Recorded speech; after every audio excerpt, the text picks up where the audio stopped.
Et ce conseil se tient sous la présidence de son Excellence le Premier ministre chef du gouvernement demain jeudi.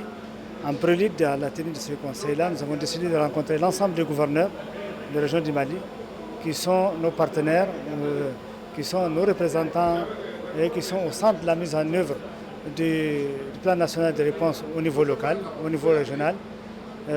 Toutes les activités se passent sous leur supervision.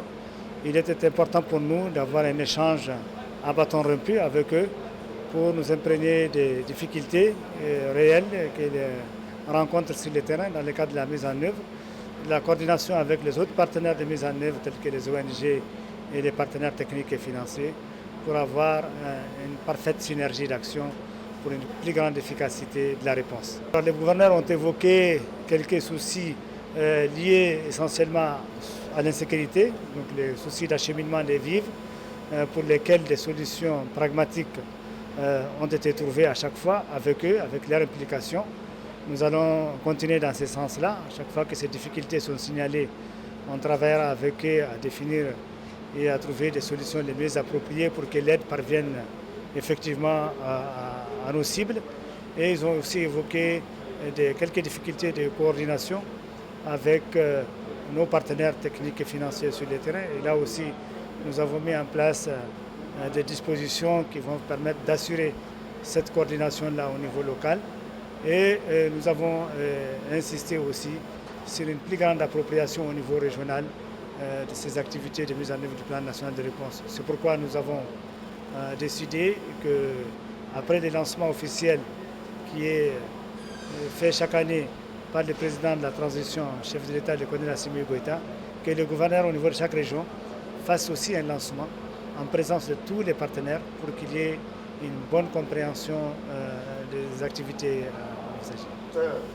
À cet effet, pour ne pas surcharger la réunion officielle de demain, les différentes préoccupations des gouverneurs prises individuellement sont énumérées là, citées et des solutions sont trouvées, en tout cas des réponses aux différentes sollicitations sont trouvées dès ici.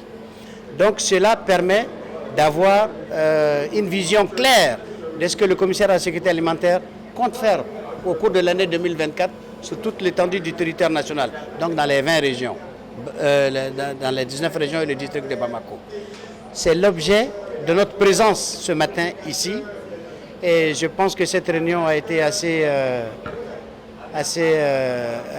documentée. Tous les gouverneurs sont intervenus, proposé des notes techniques, ont posé des questions spécifiques à chacune des régions et des réponses ont été données. Ce qui va alléger la rencontre officielle de demain, qui est la rencontre annuelle de sécurité alimentaire qui est prévue le jeudi. La situation alimentaire à Kita est globalement stable. Nous avons déjà saisi le commissariat à la sécurité alimentaire pour parler de difficultés d'hivernage sur le mois d'octobre, notamment dans le Karta, c'est-à-dire dans le nord de la région. Beaucoup de collectivités, donc des maires, nous ont saisis pour dire leur inquiétude par rapport au cycle végétatif à la fin de l'hivernage et que le mois d'octobre n'a pas été pluvieux. Donc ce qui va se faire ressentir sur les récoltes, donc sur l'état alimentaire global des populations. Nous avons anticipé déjà pour saisir le commissariat à la sécurité alimentaire qui a actionné le SAP pour confirmer cette situation et la prévoir au cours de l'année 2024.